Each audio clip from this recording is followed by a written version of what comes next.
So hello my dear friends, welcome back to Shri room लर्नो अड्डा।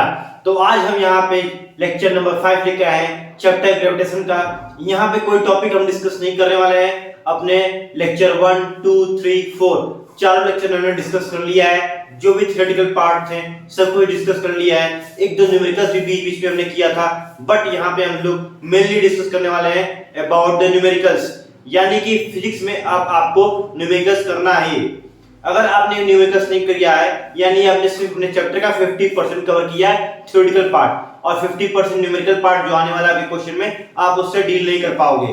तो उसी से डील करने के लिए कैसे उसको सॉल्व करते हैं, कैसे उसका वे होता है सॉल्व करने का, जैसे आप मैथ्स में प्रैक्टिस करते हो वैसे हम यहाँ पे प्रैक्टिस लेक्चर लेके आए, ताकि आप कुछ क्वेश्चन से अच्छे क्वेश्चन से आप रूबरू हो जाओ, उनके बारे में जान जाओ, और कैसे सॉल्व करते हैं, सॉल्व करने का जो तरीका होता है वो आप जान जाओ।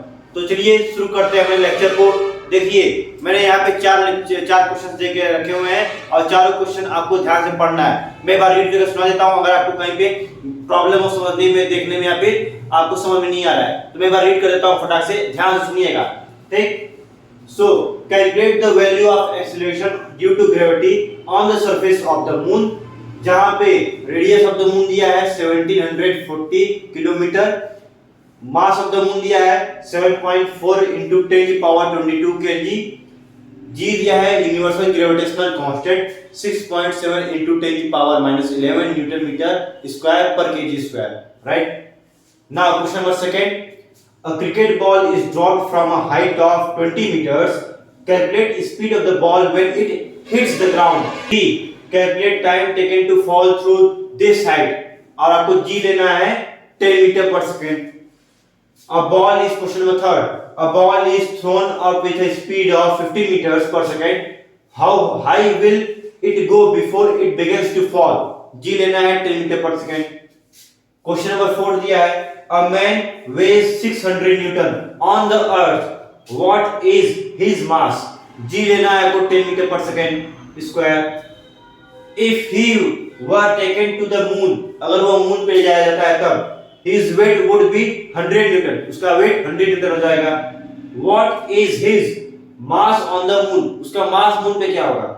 What is the acceleration due to gravity on the moon? Acceleration due to gravity क्या होगा?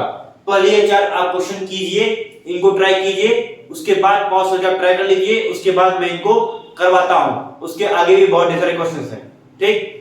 सो आई होप आपने क्वेश्चंस ट्राई कर लिए होंगे।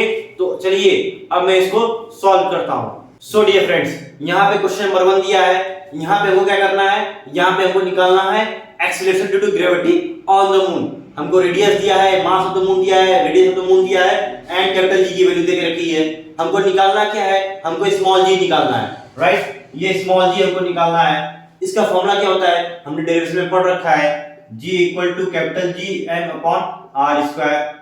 मास किसका, मून का, रेडियस किसका, मून का, g की वैल्यू दिया है 6.7 into 10 की power -11, mass of the moon 7.4 into 10 की पावर 22, एंड यहाँ पे जब हम इसको कन्वर्ट करेंगे, रेडियस ऑफ द मून को 1 किलोमीटर में देके रखा है, इसको मीटर में कन्वर्ट करेंगे तो क्या आएगा, 1 किलोमीटर में कितने मीटर, 1 किलोमीटर में 1000 मीटर। तो यहाँ पे लिखा है हमारा 1.7 into 1.74 into 10 की पावर 6 का होल स्क्वायर, क्योंकि r का स्क्वायर हुआ है। अब जब हम इसको सॉल्व करेंगे, इसको सॉल्व करने में हमारी g की वैल्यू निकल के आएगी 1.63 metre per second square, right. So this is your answer, ये आपका आंसर है, यही आएगा। तो देखिए यहाँ पे हमारे अर्थ पे कितना होता है, 19.8 मीटर पर सेकंड स्क्वायर होती है, और यहाँ मून पे देखिए कितना कम है, इसीलिए ये क्या है, ये मून 1/6 पार्ट है। जो मून पे ग्रेविटी होती है वो 1/6 ऑफ द अर्थ होती है, ठीक। ये हमने भी अपने लेक्चर में डिस्कस कर रखा है। अब चलिए आगे नेक्स्ट क्वेश्चन करते हैं। सो क्वेश्चन नंबर सेकंड में क्या था, क्वेश्चन नंबर सेकंड में था कि हमारा एक बॉल है, उसको एक हाइट से ड्रॉप किया जा रहा है नीचे। कितनी हाइट से, हाइट 20 मीटर है, राइट। हाइट कितना है, 20 मीटर से इस बॉल को नीचे ड्रॉप किया जा रहा है, और तो इनिशियली वेलोसिटी क्या हो जाएगी, 0, क्योंकि इनिशियली मैं इसको पकड़ा हूं कैप को 0, और यहां से छोड़ रहा हूं 20 मीटर, तो जो डिस्टेंस ट्रेवल करेगा तो जाके एक बार नीचे हिट करेगा ग्राउंड पे, तो इनिशियली ये तो 0 भी है ना, तो फाइनल वेलोसिटी निकालनी है हमको। पहले क्वेश्चन में पहले पार्ट में दिया है कि फाइनल वेलोसिटी क्या होगी, एंड सेकंड में क्या पूछा है, सेकंड में पूछा है कि जो 20 मीटर ट्रैवल कर रहा है, ये 20 मीटर कितने टाइम में ट्रैवल करेगा, कितने टाइम में ऊपर से छोड़ा गया तो कितने टाइम में ये जाके नीचे गिरेगा, ये सेकंड पार्ट में है। और फर्स्ट पार्ट में है कि आपको ये वेलोसिटी निकालनी है। तो सो फर्स्ट वाला कर लेते हैं।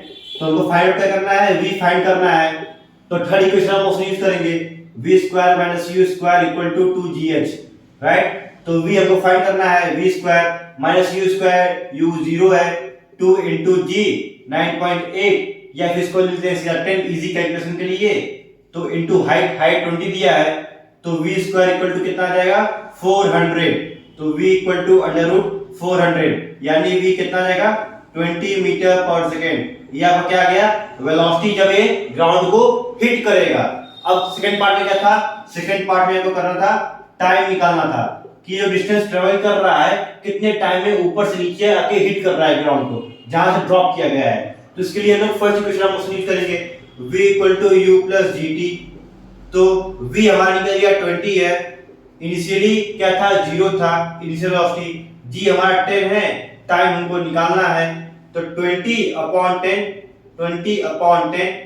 इक्वल टू t, यानी t कितना निकल के आया 2 सेकंड्स निकल के आया फ्रेंड्स, राइट। तो यही आपका आंसर हो जाएगा। बहुत ही सिंपल था, पहले वाले में थर्ड इक्वेशन ऑफ मोशन और दूसरे वाले पार्ट में first equation of motion solve करके आपका आंसर निकल के आ जाएगा। क्वेश्चन नंबर थर्ड करते हैं। सो क्वेश्चन नंबर थर्ड भी सिमिलर है क्वेश्चन नंबर सेकंड की तरह। इसमें बोला गया है हमारे पास एक बॉल है, उसको हम लोग ग्राउंड से ऊपर फेंक रहे हैं, ठीक, कितने स्पीड से 15 मीटर पर सेकंड की स्पीड से, ये आपकी इनिशियल स्पीड हो जाएगी। उसको ऊपर फेंक रहे हैं, तो पूछा जा रहा है कि कितने ऊपर तक ये जाएगा, कितने ऊपर तक, h हमारा क्या होगा, ये आपको फाइंड आउट करना है। और जब हम इसको ऊपर फेंकेंगे तो एक लिमिट तक हमारा कोई ऑब्जेक्ट जाता है, फिर वो वापस नीचे जाता है। तो ऊपर जब जाता है तो ऊपर जाते जाते इसकी वेलोसिटी डिक्रीज होती चली जाती है।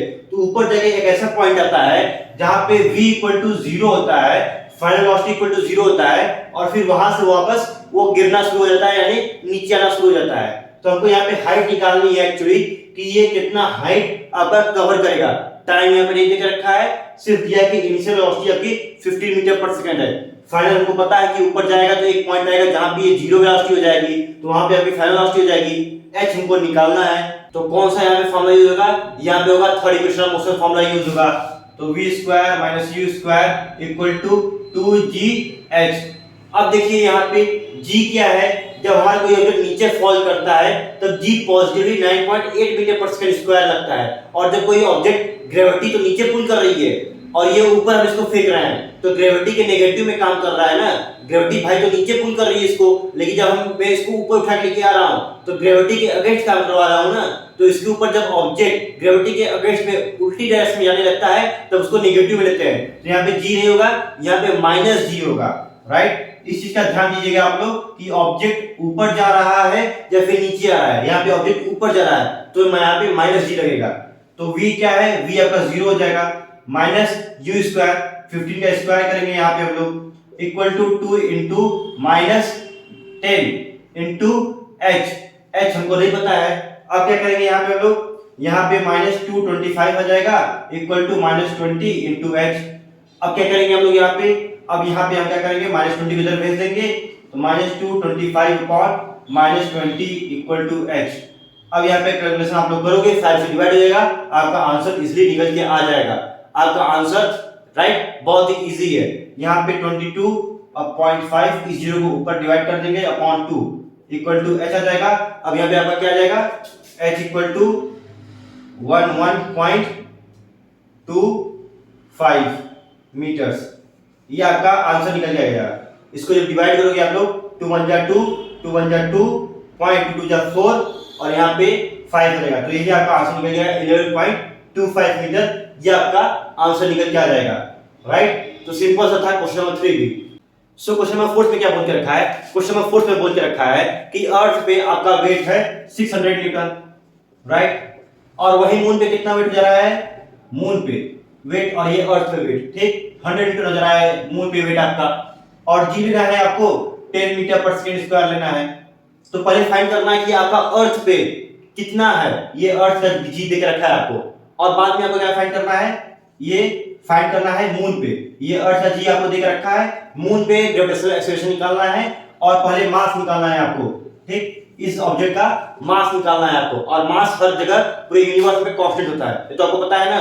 देखिए वेट ऑफ द अर्थ देके रखा है, मास इनटू ग्रेविटी, ग्रेविटी देके रखी है अर्थ की, तो वेट है 600 newton equal to mass into 10, तो क्या आएगा, मास इक्वल टू 60 केजी आएगा आपका, राइट।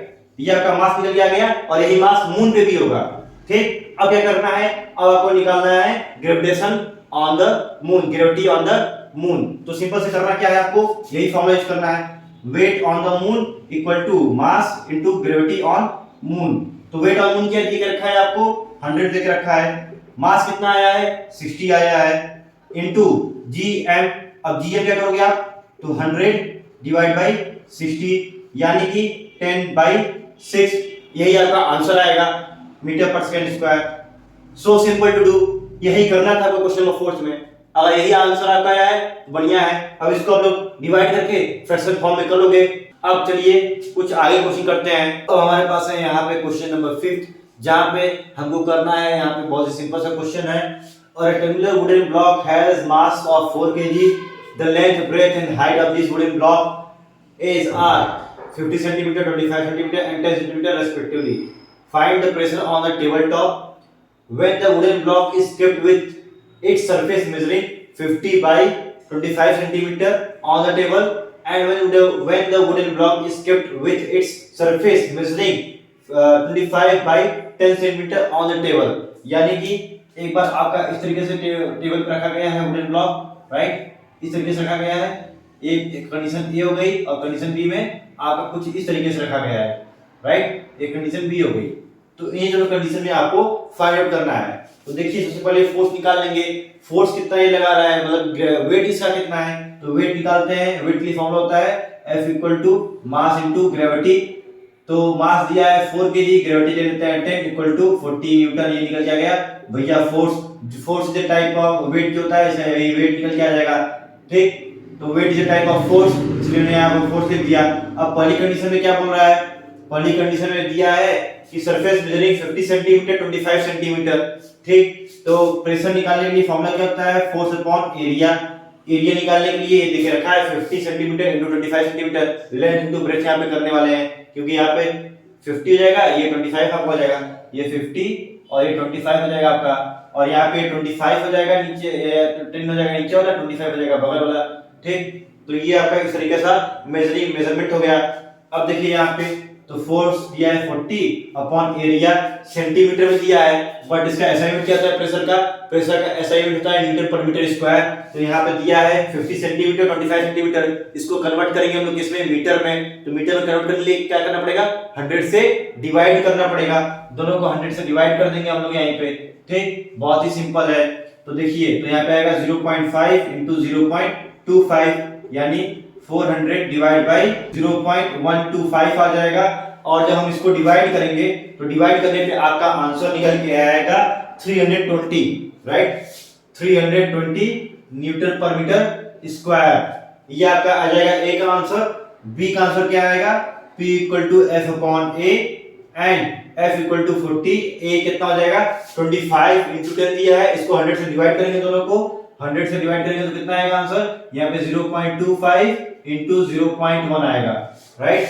तो 0.25 इंटू 0.1, तो आंसर कितना आएगा 40, सॉरी यहाँ 400 में लिख दिया, यहाँ पे 40 अपॉन कितना हो जाएगा, आप कंफ्यूज हो गए, सॉरी यहाँ पे, तो 40 हो जाएगा 40 अपॉन 0.125, राइट, 0.025 हो जाएगा। तो यहाँ पे इसका आंसर कितना निकल जाएगा, इसका आंसर यहाँ पे आपको निकल के आएगा सिंपल सा 1600 न्यूटन पर मीटर स्क्वायर, 1600 न्यूटन पर मीटर स्क्वायर, ये आपका आंसर निकल के आएगा।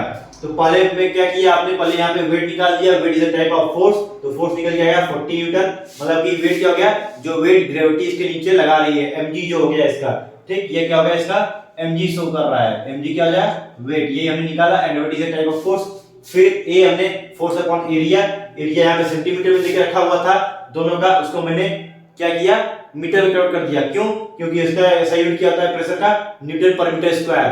अगर नहीं कन्वर्ट करते तो यहाँ पे न्यूटन पर सेंटीमीटर स्क्वायर था, जो कि इसका SI यूनिट नहीं होता है, तो हम इसको SI यूनिट में कन्वर्ट कर लेंगे। चलिए अगला क्वेश्चन देखते हैं। सो देखिए अब क्वेश्चन नंबर 6 क्या बोल रहा है। क्वेश्चन नंबर 6 है an object of mass 50 gram has a volume of 20 centimetre cube.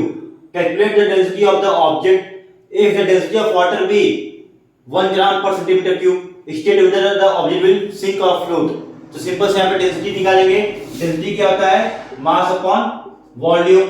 तो डेंसिटी यहाँ पे आपको निकालनी है। तो यहाँ पे मास कितना देके रखा है, 50 ग्राम देके रखा हुआ है। वॉल्यूम कितना दिया है, वॉल्यूम 20 सेंटीमीटर क्यूब देके रखा है, राइट, 20 सेंटीमीटर क्यूब। तो आपका डेंसिटी क्या निकल के आएगा, डेंसिटी निकल के आएगा यहाँ पे 2.5 ग्राम पर सेंटीमीटर क्यूब।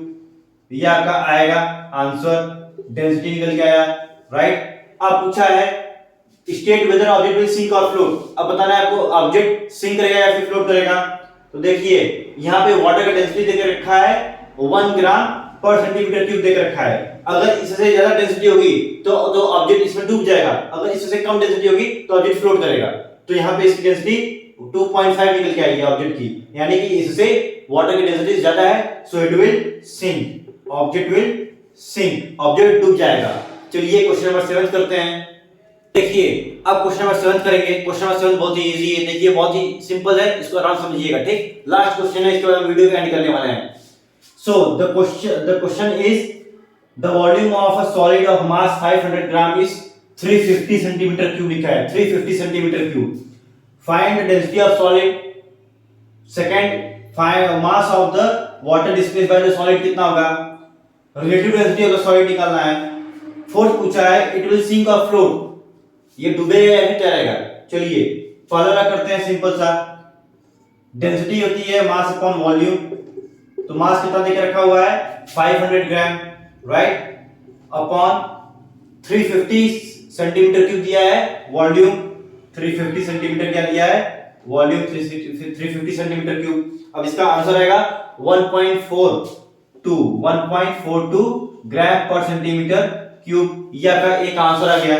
बी वाला करते हैं, मास of the water displaced by the solid.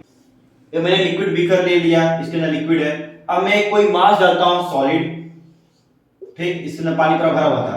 तो जब मैं इसको डुबोऊंगा इसके अंदर, तो जो यहां से पानी डिस्प्लेस होगा वही वॉल्यूम, कितना वॉल्यूम का डिस्प्लेस होगा पानी, एक बीकर के अंदर जितना पानी इकट्ठा होगा, जो इसका वॉल्यूम होगा वही वॉल्यूम इसका होगा, दोनों का वॉल्यूम बराबर होगा।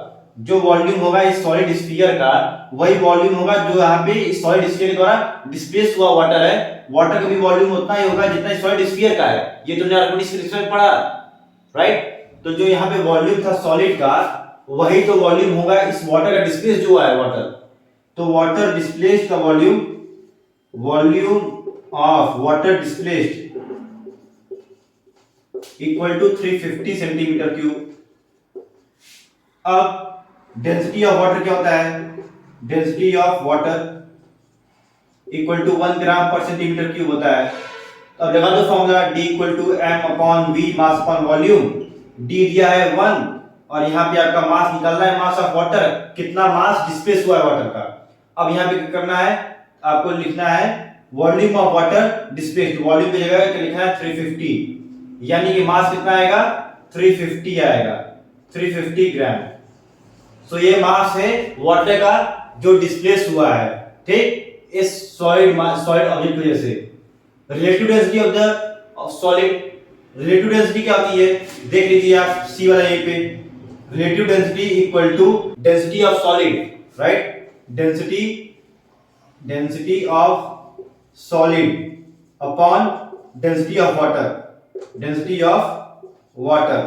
तो डेंसिटी ऑफ सॉलिड क्या है, डेंसिटी ऑफ सॉलिड का यहाँ पे निकाल लिए हम लोग 1.42 अपॉन डेंसिटी ऑफ वाटर क्या है 1 है, तो 1.42 आंसर आएगा। इसकी कोई यूनिट नहीं होती है, मैंने आपको बताया था, ऊपर ग्राम पर सेंटीमीटर क्यूब, नीचे ग्राम पर सेंटीमीटर क्यूब, दोनों कैंसिल हो जाएगा यूनिट्स, क्योंकि दोनों की डेंसिटी ऊपर नीचे है, डेंसिटी भी ऊपर डेंसिटी भी नीचे, तो दोनों की जो यूनिट्स है सेम है, कैंसिल हो जाएगी, इसलिए रिलेटिव डेंसिटी की कोई भी यूनिट नहीं होती है।